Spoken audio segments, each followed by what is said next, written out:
welcome to Petite Crafts episode 3. I'm recording here from Los Angeles on June 5th.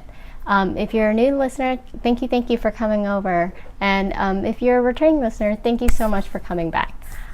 So today's segments include stash, works in progress, finished objects, a little bit of weaving, and a little bit of spinning. Let's get started. So for stash, I picked up 2 skeins from a local dyer who is having a sale of Memorial Day weekend. It's from Forbidden Woolery, and their base is Pride Lace. And this is a superwash merino silk stellina, and it's 875 yards. And I got 2 skeins of it. It's kind of a neutral, kind of sand color with a little bit of speckles of colors. I already balled up the second skein so I could swatch for a new sweater. So here's the swatch. So the pattern I was using here is called the Meridien by Joji Locatelli, and it actually calls for a heavy fingering weight, but I wanted a lighter sweater for the summer, so I'm using this lace.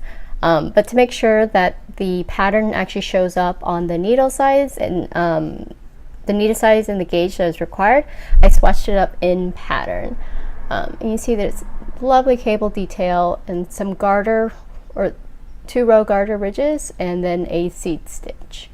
And yeah, I really like the fabric. The pattern calls for a size 2.5 needle, but I actually use a size 2 just because I usually have a looser gauge anyway. Moving on to my works in progress.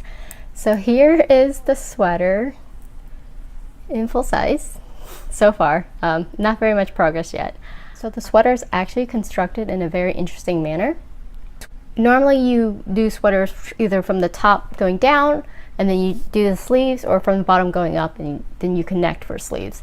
But for this pattern, you're actually making the bottom of the sweater first, like the skirt, or I think she calls it a flounce or a skirt for the sweater, and then you pick up pieces for the top of the sweater.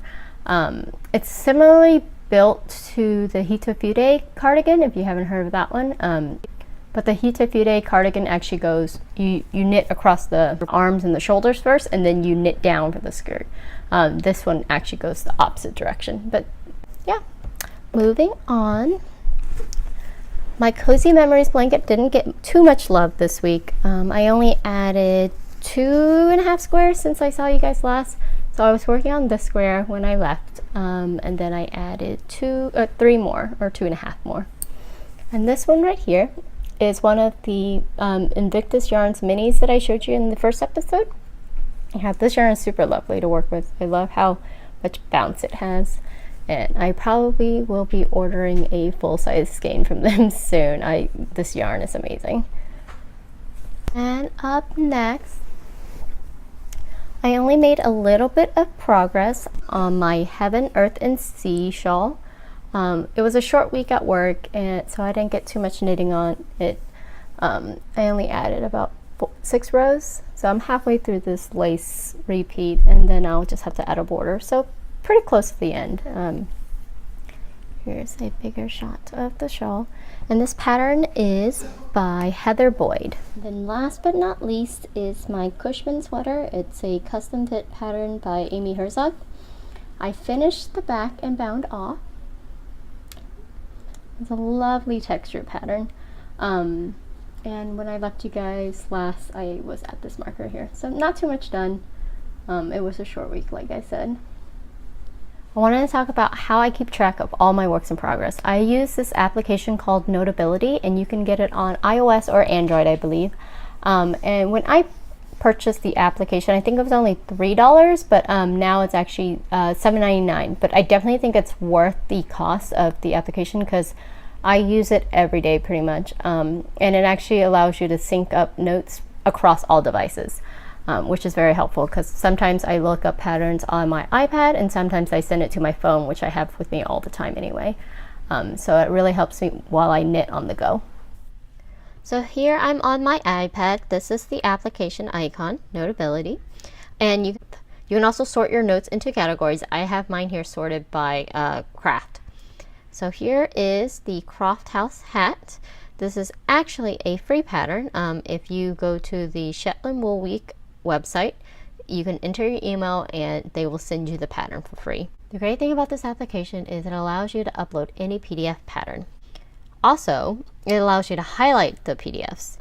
So I like to highlight any sizing options I have. This is a hat, so it's not sized out. But you can highlight important information that you might miss otherwise. For instance, here we have the gauge. I can highlight that it is 26 stitches over 26 rows. I also like to highlight steps as I complete them. For instance, I can say, oh, I already finished this part of the ground shaping. That way, if I come back after, let's say, a month of not knitting on a project, I'll still know exactly where I was in the pattern.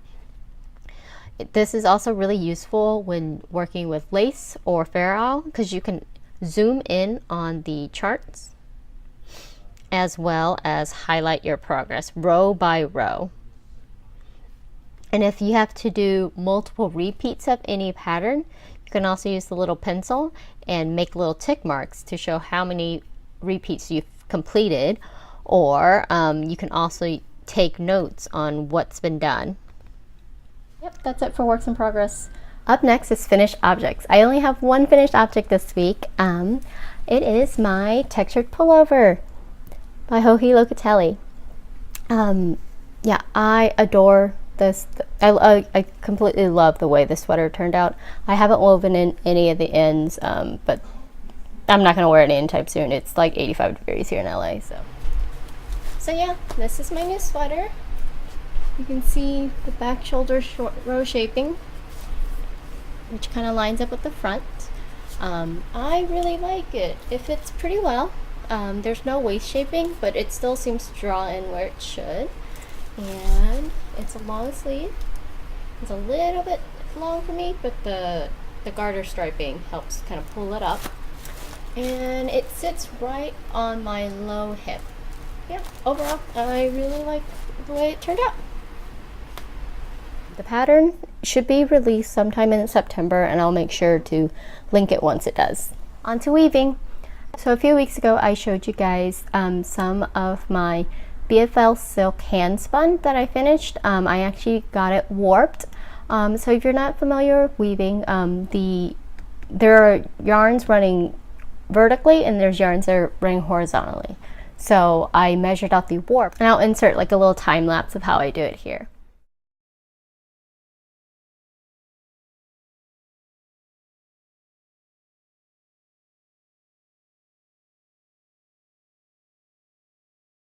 I got all of it wound up, and I'll probably be putting it on the loom maybe next week or maybe the week after. We'll see how much time I have. But yeah, I'm excited to get this thing started. This will be my first handspun woven project, so I'm super excited about it. And then last but not least is spinning. The fawn alpaca with stellina bat that I showed you guys last week.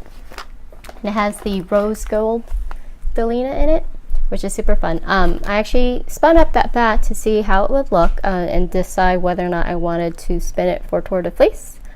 So Tour de Fleece is a event that is kind of hosted on Ravelry. And while the cyclists are racing during Tour de France, spinners are spinning during those same days. And it's just kind of like a fun challenge for yourself to kind of get a lot done during the summer. So I spun up the stellina and alpaca bat that I showed you guys last week. And I don't know if you can quite see it, but it actually gives a nice rose hue to the already fawn alpaca, which I think would make a really lovely yarn for a sweater or a cardigan. So I might go ahead and do that during Tour de Fleece. Yeah, really like the color. I've been trying to add neutrals, if you couldn't tell, to my wardrobe. And yeah, that's it for me. Short and sweet this week. I look forward to seeing you guys next week. And as always, you can find show notes down below or on the blog at petiteweavercrafts.blogspot.com. And I actually recently started a Ravelry group too, so you can join us over there. Thank you so much, you guys, and I'll talk to you later. Bye!